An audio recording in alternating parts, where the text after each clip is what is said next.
Hello students, आपका अपना YouTube channel CTT success classes में पुनः एक बार स्वागत है। और आज हम पढ़ेंगे जीन पियाजे का संज्ञानात्मक विकास। जी हाँ, तो चलिए हम जानते हैं संज्ञानात्मक विकास क्या है। और सीटेट में संज्ञानात्मक विकास से बहुत अधिक प्रश्न पूछे जाते हैं। चाहे हम बात कर ले सीटेट से अन्य जितने भी टेट हैं, सभी में संज्ञानात्मक विकास एक महत्वपूर्ण जो हिस्सा हो जाता है। तो चलिए संज्ञानात्मक विकास जानते हैं। सबसे पहले इसमें आप ये जान लें कि संज्ञानात्मक विकास को इंग्लिश में कॉग्निटिव डेवलपमेंट कहा जाता है। यदि इसको अन्य नाम से भी हिंदी में या कोई अन्य भाषा में लिखा हो तो आपको डायरेक्ट सिर्फ और सिर्फ ये ध्यान देना है कि इंग्लिश में कॉग्निटिव डेवलपमेंट यदि दिया हुआ है तो वो वही है जो जीन पियाजे ने दिया था, संज्ञानात्मक विकास ही है।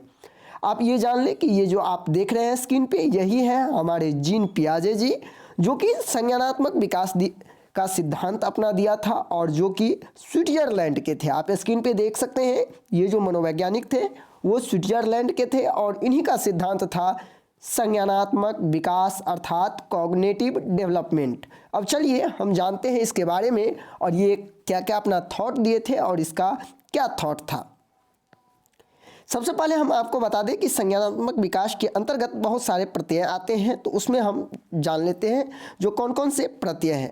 हम इस वीडियो में आपको जितने भी इसका प्रत्यय हैं और जितने भी इसका सिद्धांत हैं उन सभी के बारे में चर्चा करेंगे और वो भी एग्जाम्पल के साथ। तो यदि कहीं ना कहीं आप वीडियो पूरा शुरू से अंत तक देखते हैं तो मैं ये दावे के साथ कह सकता हूं कि आने वाले कोई भी टेट एग्जाम में आप संज्ञानात्मक विकास से कोई भी प्रश्न आएगा तो आपको नहीं छूटेगा, आप बिल्कुल उसको सही से बना सकते हैं। सबसे पहले देखते हैं संज्ञानात्मक विकास के संप्रत्यय में अनुकूलन आता है, अर्थात इसे हम एडेप्टेशन के नाम से जाने जाते हैं।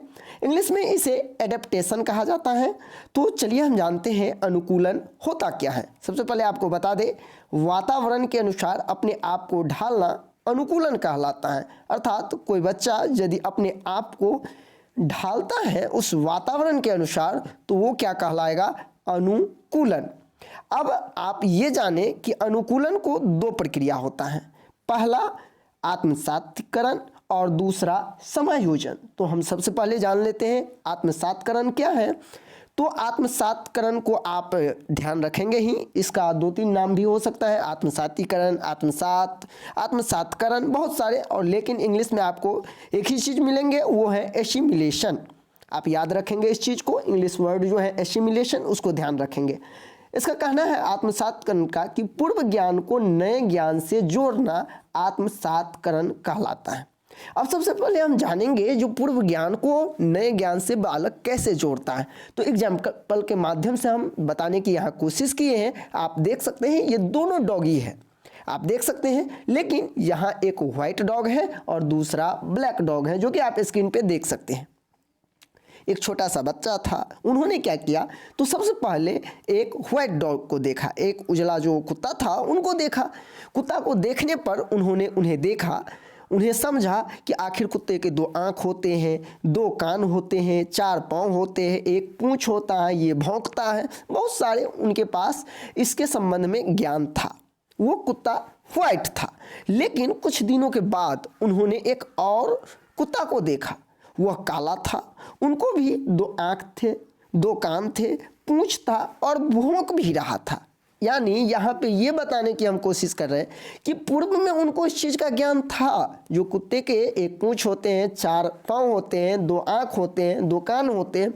फिर उन्होंने काले कुत्ते को भी देखा और उनको क्या किया, तो पूर्व ज्ञान से नए ज्ञान के बीच में संबंध स्थापित किया। क्योंकि नवीन ज्ञान ये था, उनके पास जो नया कुत्ता था, उन्होंने देखा ये भी भौंक रहा है, इनको भी आँख है, तो उन्होंने इस चीज़ को क्या किया, अपने आप को जोड़ लिया और जोड़ करके उन्होंने स्पष्ट कर दिया कि हाँ ये भी कुत्ता ही है। अर्थात ये आपका क्या हो गया, आत्मसातीकरण। यानी जब आप पूर्व ज्ञान से नवीन ज्ञान को जोड़ करके और उस निष्कर्ष पर आप पहुंच जाते हैं तो यही है आपका आत्मसातीकरण। अब हम जानते हैं समायोजन क्या है। तो समायोजन जो बालक पुराने स्कीमा ज्ञान में परिवर्तन करना प्रारंभ कर देते। अब देखिए, अब बच्चा जो है कॉग्निटिव डेवलपमेंट हो रहा है, बालक में संज्ञानात्मक विकास में आप जा रहे हैं। तो जैसे जैसे बच्चा बड़ा होगा तो वो अपने ज्ञान में वृद्धि करते हैं, उनके ज्ञान में वृद्धि होते जा रहा है। अब वही बालक क्या कर रहा है, तो देखिए यहाँ स्पष्ट तौर पे देखें, इनके भी 4 पाँव हैं, ये काला है, इनके भी 4 पाँव हैं, ये काला है, हर कुछ मिलता जुलता है। लेकिन इस बार बच्चे का जो मानसिक विकास है वो उच्च हो गया। इस बार बालक ने जो है वो क्या करेंगे, तो यहाँ पढ़े हैं क्या है, जो बालक पुराने स्कीमा का मतलब होता है ज्ञान में परिवर्तन करना प्रारंभ कर देते हैं। यानी पूर्व में जो उनको ज्ञान था कि एक भैंस जो होते हैं उनके 4 पाँव होते हैं, 2 कान होते हैं, वो ऐसे करते हैं। अब उस बार जो है बालक क्या किया, तो अपने ज्ञान को डायरेक्ट वो काला देखकर, पाँव देखकर और इसको देखकर ये भैंस नहीं बोला। उन्होंने क्या किया, अपने ज्ञान को परिवर्तन कर दिया। उन्होंने ये देखा कि ये तो कुछ अलग है, इनकी आवाज़ें अलग हैं, इनकी आवाज़ अलग है, इनकी और रूपरेखा अलग है। यानी अब वो बालक, जो बालक पहले आत्मसातकरण में सिर्फ पुराने ज्ञान को आधार मानकर नए ज्ञान के बारे में जानकारी रखता था, वो अब बालक में नहीं है, बल्कि वो अपने आप में क्या कर रहे हैं, परिवर्तन कर रहे हैं। जिस तरह से हम सीधा सा उदाहरण ले लेते हैं, जैसे बच्चे में जब कभी भी कोई छोटा सा बच्चा महिला को देखती है तो उन्हें यही लगता है कि मेरी माँ है, क्योंकि उनका जो फिगर है वो एक महिला का इमेज बना है, और जैसे ही किसी को देखता है वो समझता है कि मेरी ही माँ है। लेकिन वही बच्चा जब धीरे धीरे बड़ा होता है तो हर महिला को देखकर वो नहीं बोलता है कि ये मेरी माँ है। समझ गए होंगे कहीं।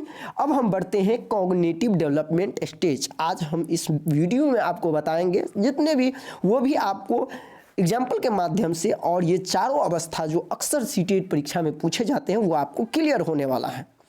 तो देखिए, जीन पियाजे को जो 4 अवस्था था, उसका जो पहला अवस्था है, जिसका नाम कहीं आप देखेंगे संवेदी प्रेरक, कहीं आप देखेंगे संवेदी पेशीय, तो कहीं आपको देखने को मिलेगा इंद्रिय जनित गामक अवस्था। यानी आप इसे इन नामों से भी जान सकते हैं, संवेदी प्रेरक अवस्था, संवेदी पेशीय अवस्था और इंद्रिय जनित गामक अवस्था। लेकिन ध्यान रखना है, यदि आप इतना चीज़ याद नहीं रख सकते हैं तो कम से कम इतना जरूर याद रखेंगे इंग्लिश में, सेंसरी मोटर स्टेज, क्योंकि आपके पास इंग्लिश में भी क्वेश्चन होंगे। तो इसीलिए आप यदि इन्हें याद रखते हैं तो बहुत सारे जो आपका समस्या होगा वो दूर हो सकता है। इसे याद रखेंगे, सेंसरी मोटर स्टेट, और जिसका एज आपको ध्यान रखना है 0 से 2 वर्ष। इस अवस्था में बच्चा अपने ज्ञानेंद्रियों के माध्यम से सीखते हैं। तो सबसे पहले आपको ये जानना होगा ज्ञानेंद्रिय कौन कौन है। तो आप देख सकते हैं हमारे जो ज्ञानेंद्रिय हैं, जैसे आँख हो गया, नाक हो गया, जीभ, कान और हाथ, ये आपके ज्ञानेंद्रिय हैं।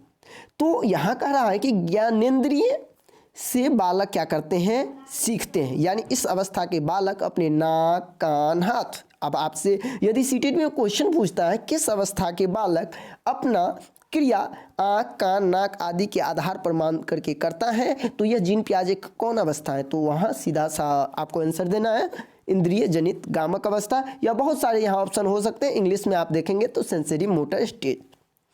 मानसिक क्रिया इंद्रिय जनित गामक क्रियाओं के रूप में संपन्न होती है। यहाँ जितने भी क्रिया होगा, उनकी मानसिक क्रिया होगा, वो मस्तिष्क पे आधार न होकर, बल्कि यही जितने उसका सेंसरी मोटर है उन्हीं के आधार पर होगा, अर्थात उसके जितने भी ज्ञानेंद्रिय हैं उसी के आधार पर होगा। इस अवस्था में बालक आँख, नाक, कान से सोचता, कहा जाता है सोचना एक मानसिक क्रिया है। फिर भी इस अवस्था के जो बालक होते हैं वो नाक, कान, हाथ, आँख इसी से सोचते हैं। तो कहीं ना कहीं आप समझ गए होंगे इस अवस्था के बारे में।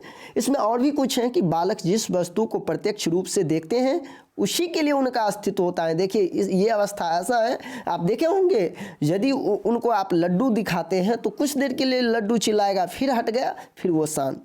आप देखे होंगे ये भी कि मम्मी जैसे जैसे उनके पास आती है वो रोता है, फिर मम्मी कहीं चले जाती है, कुछ देर के बाद वो चुप हो जाता है। यानी उनके पास जो ये है शक्ति जो होता है वो क्षणिक भर का होता है। यानी जब तक वो है तब तक उसका अस्तित्व है, और नहीं है तो उसका अस्तित्व नहीं है। इस अवस्था के बालक की ये विशेषता है। इस अवस्था में बालक अनुकरण, स्मृति और मानसिक निरूपण से सोचते हैं। बिल्कुल इस अवस्था का ये प्रमुख विशेषता हम कह सकते हैं। कौन? जीन पियाजे का जो प्रथम अवस्था है, इंद्रिय जनित गामक अवस्था। चलिए अब हम बढ़ते हैं पूर्व संक्रियात्मक की ओर, और जिसका दूसरा नाम है इंग्लिश में प्री ऑपरेशनल स्टेज। इसे ध्यान रखेंगे आप, प्री ऑपरेशनल स्टेज, और जिसका एज जो है वो 2 से 7 वर्ष है।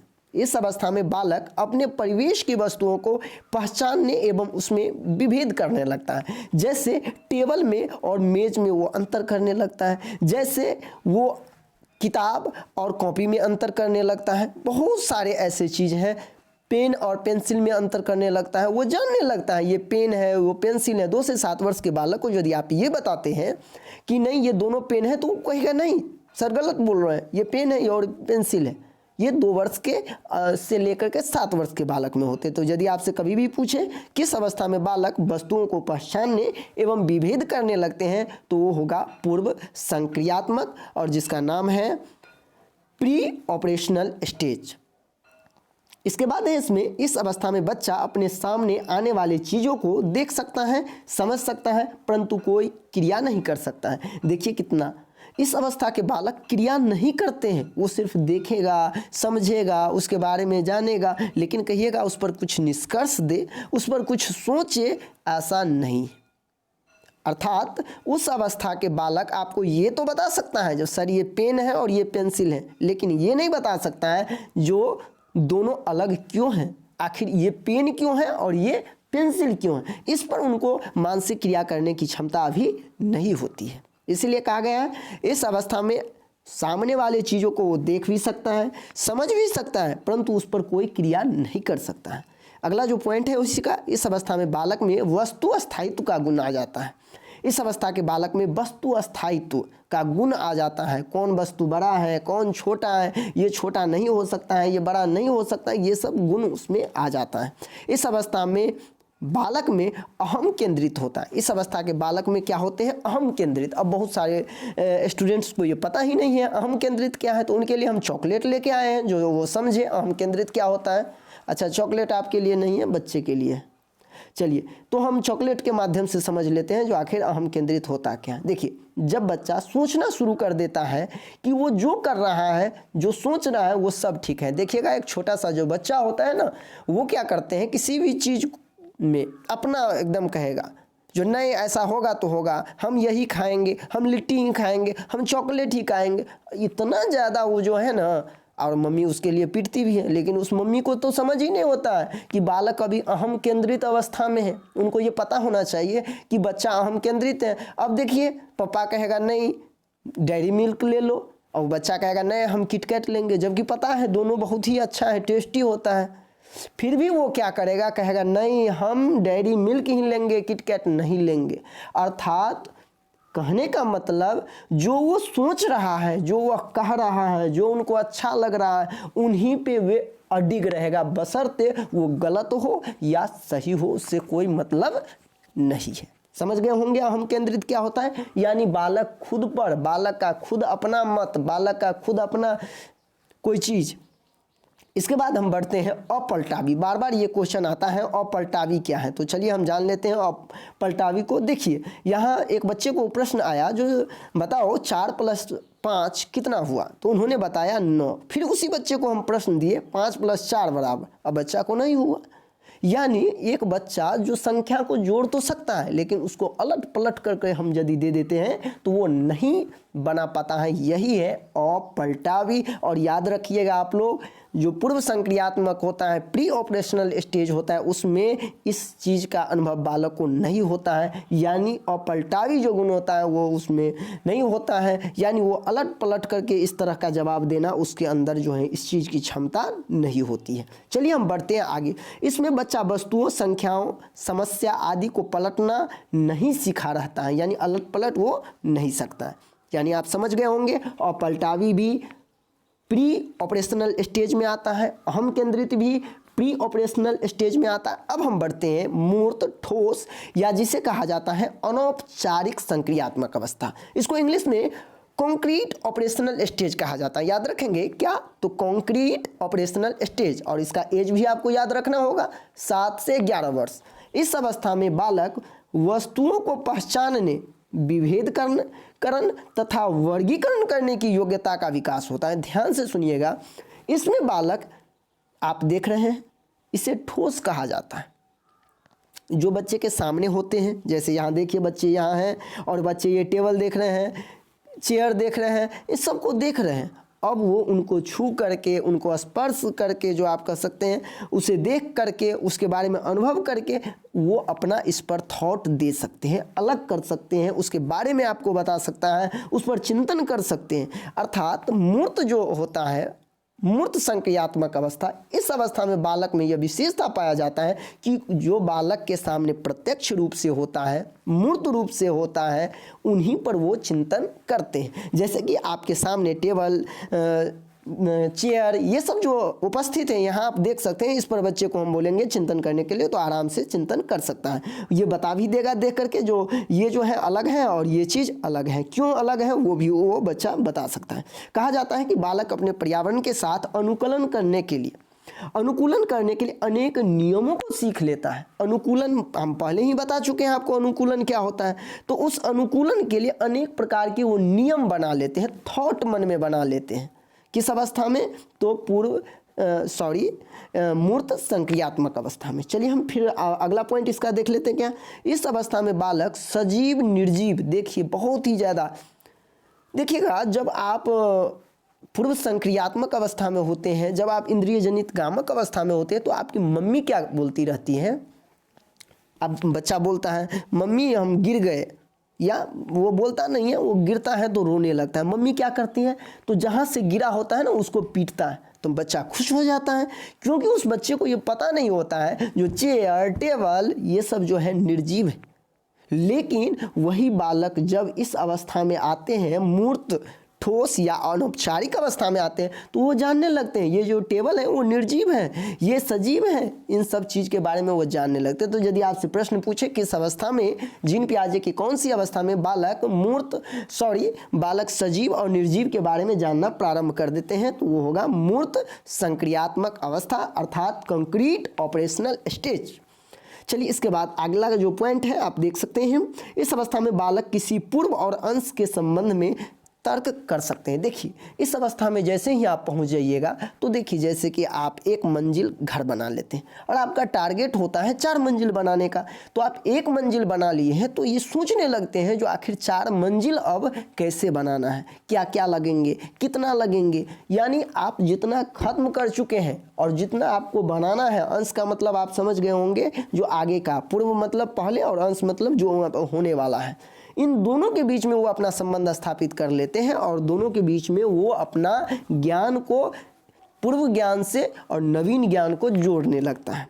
अब हम यहाँ जानेंगे, इस अवस्था में बालक किसी वस्तु को देखकर उस पर चिंतन करता है। जी हाँ, जो वस्तु उसके पास नहीं है उस पर वो चिंतन नहीं कर सकता है। वो चिंतन किस अवस्था में करेंगे? तो नीचे जो आप देख रहे हैं, नेक्स्ट जो अंतिम स्टेज है जीन पियाजे का, वो है फॉर्मल ऑपरेशनल स्टेज। यानी आप जान गए होंगे कि कंक्रीट ऑपरेशनल स्टेज में बालक किसी वस्तु को देखकर, अनुभव कर, उसको प्रत्यक्ष रूप से जो है छूकर, तभी उस पर चिंतन कर सकते हैं। लेकिन जो अंतिम अवस्था है जिसका नाम है औपचारिक संक्रियात्मक अवस्था, या उसे हम बोलते हैं अमूर्त, यहाँ कुछ टाइपिंग करने में मिसप्रिंट हुआ है तो आप इसे पढ़ेंगे अमूर्त, जिसे हम इंग्लिश में फॉर्मल ऑपरेशनल स्टेज कहते हैं, जिसका एज जो है वो 11 से ऊपर है। अब चलिए हम जानते हैं फॉर्मल स्टेज क्या होता है। तो आप देखिए इसमें क्या कर रहा है, आप देख रहे हैं एक लड़का है और ये जो है मुंह पे उंगली रख करके कुछ सोच रहा है। देखिए उसके मन में क्या क्या चीज़ का निर्माण हो रहा है, बहुत सारे चीज़ का चिंतन हो रहा है।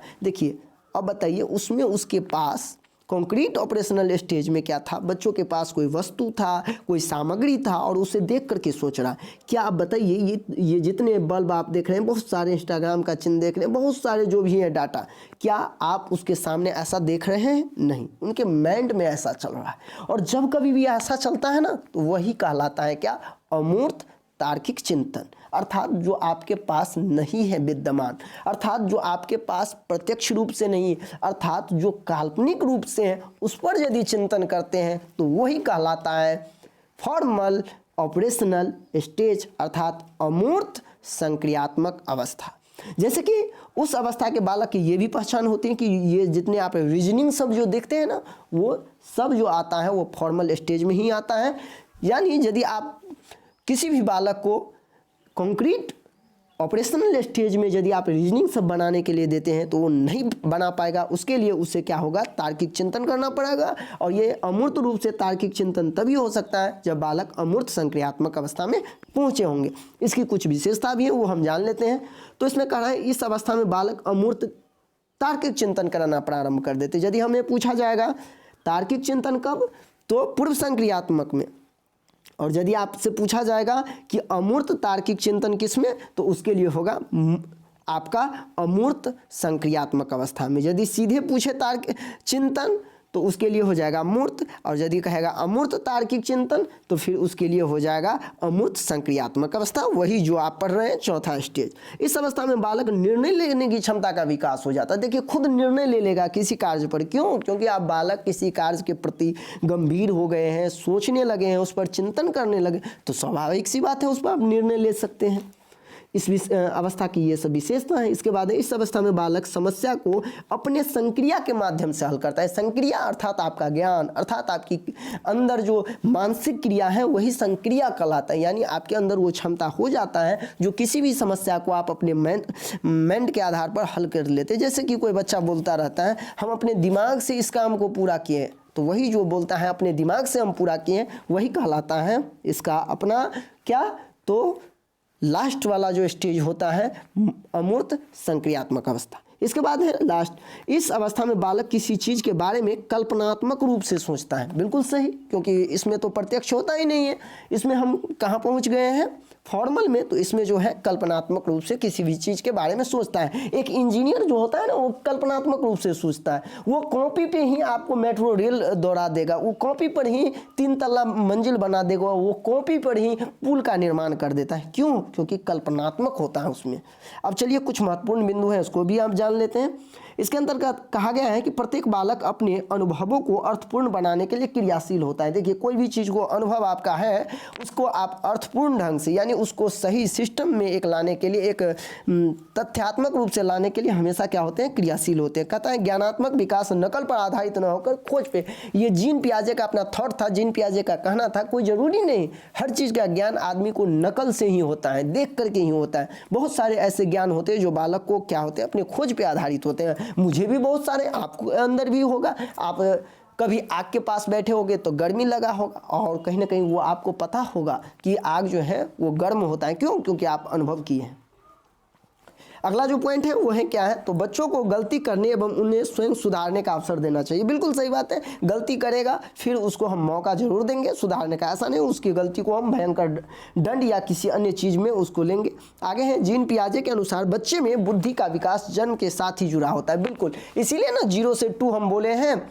जो सेंसरी मोटर स्टेज यानी जैसे ही जन्म होता है उसका संक्रियात्मक विकास प्रारंभ हो जाता है, इसीलिए वो जन्म से जुड़े होते हैं। अगला पॉइंट है संज्ञानात्मक विकास एक निश्चित अवस्था के क्रम में होते हैं। बिल्कुल, तभी तो पहला जो स्टेज होता है वो सेंसरी मोटर, फिर दूसरा जो स्टेज होता है वो प्री ऑपरेशनल, फिर कंक्रीट और फिर फॉर्मल। यदि ऐसा नहीं होता, एक क्रम से नहीं होता तो पहले फॉर्मल ही हो जाता ना। इसीलिए एक एडिशनल इन्फॉर्मेशन भी आपको हम दे दूँ सीटेट से संबंधित कि मेरे द्वारा नोट्स भी बनाया गया है जिसमें आपको बारीकी ढंग से पूरे संपूर्ण जानकारी सीटेट से संबंधित होगा और कहीं ना कहीं वो आपके लिए एक बेहतर मार्गदर्शन का काम कर सकता है और आप अच्छे अंक भी प्राप्त कर सकते हैं मेरे नोट्स को पढ़ करके। तो यदि आपको नोट्स चाहिए तो आप स्क्रीन पे जो देख रहे हैं मोबाइल नंबर, उससे आप संपर्क कर सकते हैं, कांटेक्ट कर सकते हैं, आपको नोट्स मिल जाएंगे। अभी के लिए बस इतना ही। धन्यवाद। बने रहे मेरे इस यूट्यूब चैनल पर CTT सक्सेस क्लासेज पर, जहां आपको सीटेट से संबंधित सारी जानकारी दी जाएगी।